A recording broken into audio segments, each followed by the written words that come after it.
જય શ્રી રામ. હર હર મહાદેવ. પૈસા અને કુટુંબ અમુક સમય કામ આવતા નથી. પૈસા, મની અને કુટુંબ એટલે ફેમિલી અમુક સમય કામ આવતા નથી. ધન ભેગા કરો મહેનત કરીને,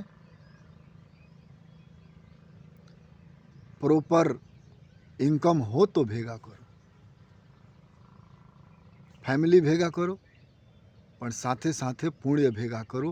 પુણ્યનું પોટલું બાંધો. ઘણી વાર જીવનમાં એવો પ્રસંગ આવે કે ધન કામ આવતો નથી, ફેમિલી કામ આવતો નથી, ત્યારે પુણ્ય કામ આવે છે.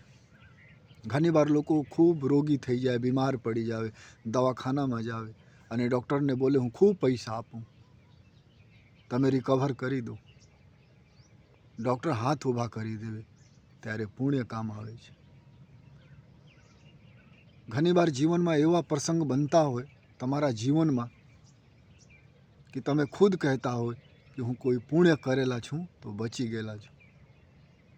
વિરાન જગ્યા હોય, ઓળખાણ ન હોય, ત્યાં કુટુંબ થોડી કામ આવે. હજારો કિલોમીટર દૂર કુટુંબ કામ ન આવે. અને એવી જગ્યા પણ હોય જ્યાં પૈસા પણ કામ ના આવે, ત્યાં પુણ્ય કામ આવે છે. તમે જંગલમાં છો અને કોઈ હમલા કરી દેવે, કોઈ જાનવર, અને તમે બચી જાઓ, પુણ્ય હોય તો બચી શકો, કુટુંબ ન આવે. પણ લોકો પુણ્ય ભેગા નથી કરતા, કુટુંબ ભેગા કરે છે. કુટુંબ ભેગા કરો, પણ એક સમય આવે કુટુંબ પણ કામ ન કરે. જ્યારે દુઃખ પડે ત્યારે એક એક કર કુટુંબ છોડી દે. એક ખૂબ ધનવાન માણસ હતા, પણ ધીરે ધીરે એ ગરીબ થવા લાગા તો દોસ્તો સાથ છોડવા લાગ્યા. એક દિવસ એની પત્ની પૂછે, લોકો તમારા પાસે કેમ નથી આવતા? પહેલે તો બહુ આવતા હતા. ત્યારે પતિ કહે છે કે લોકોને ખબર પડી ગયેલા છે મારા પાસે ધન નથી. અમુક લોકો તમે પસંદ કરે, તમારા પાસે સત્તા હોય તો પસંદ કરે. અમુક લોકો તમે પસંદ કરે, કોઈના કામ કરતા હોય તો પસંદ કરે. અને 100માં 1-2 લોકો હોય કદાચ તમારા દુઃખમાં ભાગ લે અને રિયલમાં તમે લાઈક કરતા હોય, પસંદ કરતા હોય. બાકી આ દુનિયામાં સ્વાર્થ કારણ સુર નર મુનિ. સુર એટલે દેવતા, સુર નર મનુષ્ય, સુર નર મુનિ સાધુ સંત સ્વાર્થ લાગી કરહીં સબ પ્રીતિ. બધાને થોડા બહુ સ્વાર્થ હોય. તો જો બધાના સ્વાર્થ છે તો થોડા બહુ પુણ્ય ભેગા કરો, એ કામ આવે દુઃખમાં. કોઈ ચોર ચોરી કરવા જતો હોય અને એના પગમાં મૂંચ લાગી જાવે તો એનું પુણ્ય છે, કારણ અપરાધ કરતાં અટકી ગયા. ઘણી વાર તમે પુણ્ય ભેગા કરો ને તો ભગવાન તો પણ તમે દંડ આપે. ઘણા લોકો નથી કહેતા હું બહુ પુણ્ય કરું છું તો ભગવાન મને કેમ દંડ આપે છે? અરે પાપ કરતાં અટકાવે છે. ઘણા તમારા આજુબાજુ એવા માણસો હોય જે ખોટા એક્ટિવિટી કરતા હોય, ધનવાન હોય, અને તમે ન હોય, તમારા અંદર પ્રેરણા આવતા હું પણ કરું, ત્યારે ઘણી વાર નથી કરવાનું.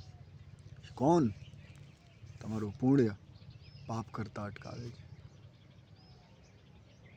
પુણ્ય ભેગા કરો, અમુક સમય નથી કામ આવતા. બુદ્ધિ બગડે ત્યારે પુણ્ય તમે રોકે. નથી કરવાનું ખોટા કામ. કારણ જે અધર્મ કરીને પૈસા ભેગા કરે એ પણ પૈસા અહીં રહેવાનું છે, અને તમે પુણ્ય કરો છો, તમારા પાસે ઓછા છે તો પણ અહીં રહેવાનું છે. જે સાથે જવાનું છે પુણ્ય, તો પુણ્યનું પોટલું ભેગા કરો. પણ લોકો પુણ્યનું પોટલું ભેગા નથી કરતા, પાપનું પોટલું ભેગા કરે છે અને એન્જોય કરે છે. તમે એન્જોય નથી કરતા. સમય એક એક દિવસ ઘટે છે. ઘણી વાર પૈસા કામ આવતો નથી, અને ઘણી વાર કુટુંબ પણ કામ. કારણ કુટુંબ ક્યારે કામ આવે? જ્યારે તમે હરતા ફરતા હોય, ખાતા પીતા હોય, ભેગા ખાવી શકો, ત્યારે કુટુંબ કામ આવે. દવાખાના જાઓ તો કુટુંબ. પણ દુઃખમાં કોઈ સાથીદાર ન બને. કુટુંબ લેવી ન શકે. પૈસા કદાચ તમે આપી શકે, તમે બીજાની પૈસાથી મદદ કરી શકો. દુઃખમાં સહયોગ કરી શકો, પણ તો દુઃખ તો તમારે ભોગવવાનું. તો કુટુંબ ભેગા કરો, એ પણ સરસ કામ છે. પૈસા ભેગા કરો, એ પણ સરસ કામ છે, મહેનતની હોય તો. પણ સાથે સાથે પુણ્ય ભેગા કરો. પુણ્ય અમુક સમય નહીં, અલવેજ કામ આવે. ઘણી વાર તમારા જીવનમાં દુઃખ આવતો હોય તો પુણ્યના કારણે, કારણ પરમાત્મા ચાહે છે કે તમે દુઃખી રહો, કારણ તમે ખોટા કર્મ ન કરી શકો. ઘણા સંતો ફક્કડ હોય, નિર્ધન હોય, કાંઈ ન હોય. તમે જોઈ લો, ઘણા સાધુ સંતો જંગલમાં રહેતા, કાંઈ ન હોય.